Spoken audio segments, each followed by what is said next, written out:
தமிழ்நாட்டினுடைய மனிதவள மேம்பாட்டுத்துறை அமைச்சர் கில்லி சரத் என்ற பெயரை புனைந்தாங்கியுள்ள அமைச்சர் அவர்கள்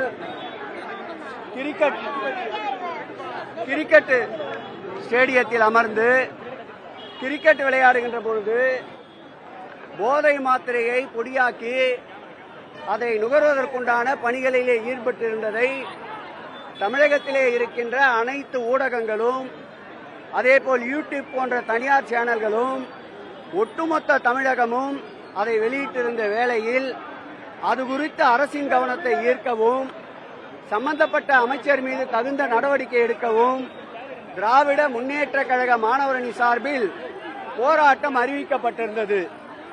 அந்த போராட்டம் என்பது இன்றைக்கு சென்னை மாவட்டத்தில் ஒரே இடத்தில் நம்முடைய ராஜரத்னம் ஸ்டேடியம் அருகில் போராடுவதற்கு ஆர்ப்பாட்டம் நடத்துவதற்கு ஏற்பாடு செய்திருந்தோம். அது அனுமதிக்கப்பட்ட இடம். அது குறித்து முறையாக நேற்றைக்கே மனு அளித்திருந்தோம். முதலில் நாங்கள் மாவட்ட ஆட்சியாளர் அலுவலகம் அருகில் கேட்டிருந்தோம். மாவட்ட ஆட்சியாளர் அலுவலகம் அருகில் கம்யூனிஸ்ட் பேர் இயக்கம் ஆர்ப்பாட்டம் இருப்பதால் நீங்கள் ராஜரத்னம் ஸ்டேடியத்தில் நடத்திக் கொள்கிறா என்று கேட்டார்கள். நாங்களும் ராஜரத்னம் ஸ்டேடியத்தில் நடத்திக் கொள்கிறோம் என்று அவர்களுக்கு ஒப்புதல் அளித்தோம். காலையிலே அது சம்பந்தமான மேடை அமைக்கின்ற பணி ஆரம்பிக்கின்ற பொழுது 25க்கும் மேற்பட்ட காவல்துறையினர், குறிப்பாக எழும்பூர் காவல்துறை ஆணையாளர் ராஜேந்திரன் அவர்களும் அந்த பகுதியினுடைய காவல்துறை உதவி ஆணையாளர் ஜெகதீஷ் அவர்களும் ஒரு முன்னாள் சட்டப்பேரவை உறுப்பினர் வழக்கறிஞர் என்று கூட பாராமல் கழுத்திலே கையை வைத்து வாகனத்திலே ஏற்றுகின்றார்.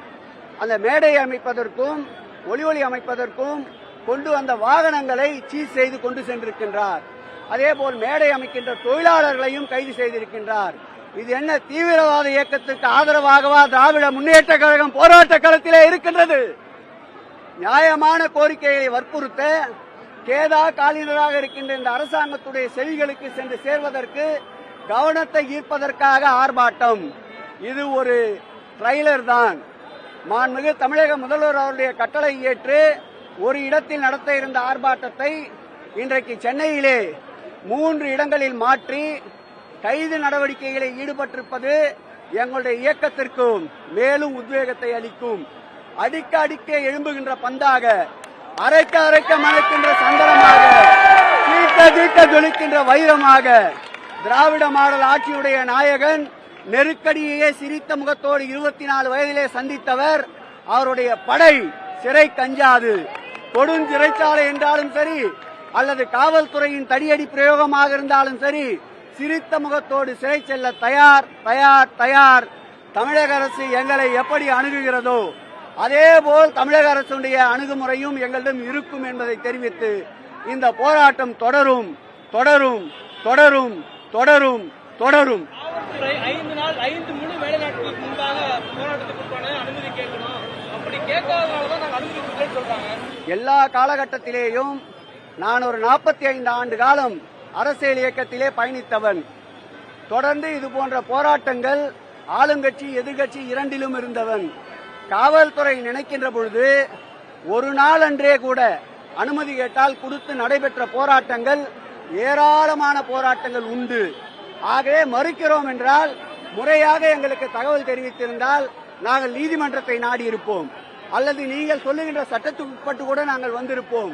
எங்கள் அனுமதி மீது எந்த விதமான தகவலும் எங்களுக்கு தெரிவிக்காமல் காலையிலே மேடை அமைப்பவர்களை நீங்கள் கைது செய்கின்ற நடவடிக்கையில் ஈடுபட்டதால் தான் தற்போது நாங்கள் ஆர்ப்பாட்டம் மறியல் பண்ண வேண்டிய ஒரு சூழ்நிலைக்கு தள்ளப்பட்டிருக்கின்றார்கள். போராட்ட களத்திற்கு திமுகவா செல்லவில்லை, இந்த அரசுதான் போராட்ட களத்திற்கு எங்களை தள்ளி இருக்கின்றது.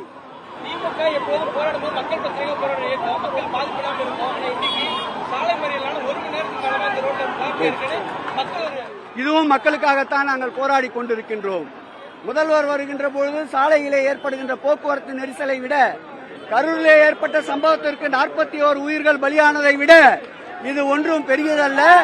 தமிழ்நாட்டினுடைய மனித வளம் காக்க, தமிழ்நாட்டினுடைய போதை கலாச்சாரம் ஒழிக்கப்பட, தமிழகத்திலே இருக்கின்ற அமைச்சரவையிலே இருக்கின்ற ஒரு அமைச்சரே போதை பழக்கத்திற்கு ஆளாகின்றார்.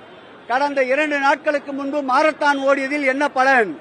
தன்னுடைய அமைச்சரவையிலே இருக்கின்ற போதை ஆசாமிகளுக்கு அறிவுரை சொல்ல இயலாத முதல்வர் போதை ஒழிப்பிற்காக ஓட்டப்பந்தயம் நடத்தி என்ன பலன்? அதற்காகத்தான் மக்களுடைய விழிப்புணர்வுக்கு இந்த கண்டன ஆர்ப்பாட்டம். இதுவும் மக்களுக்கு தொந்தரவு செய்வதற்காக அல்ல. நாங்கள் கேட்ட இடத்தில் முறையாக அனுமதித்திருந்தால், அங்கே கூட இது போல அனுமதித்திருந்தால் ஒரு கோஷம் போட்டு கலைந்து சென்றிருப்போம். தடுக்கின்ற பொழுதுதான் இது காட்டாற்று வெள்ளம் திராவிட முன்னேற்ற கழகம் பல தடைகளை கடந்து வருகின்ற இயக்கம். இது நீரோடை தொடர்ந்து ஓடிக்கொண்டே இருக்கும். அச்சுறுத்தலால் மிரட்டல்களால் அணிபடையை வைக்க முடியாது என்பதற்கு இது ஒரு ட்ரெய்லராக இன்றைக்கு காட்டியிருக்கின்றோம். நிச்சயமாக அவரை பதவி நீக்கம் செய்ய வேண்டும். அது ஒரு பாடமாக இருக்க வேண்டும். அவரை மருத்துவ பரிசோதனைக்கு உட்படுத்த வேண்டும். அவர் கொக்கையின் உபயோகப்படுத்தியிருக்கிறார் என்று ஆய்வறிக்கை கேட்க வேண்டும். இந்த பாடம் தமிழகத்திலே இருக்கின்ற அரசியல்வாதிகளுக்கும் மக்களுக்கும் ஒரு பாடமாக அமையும் என்பதால் தான் இதை வற்புறுத்துகிறோம்.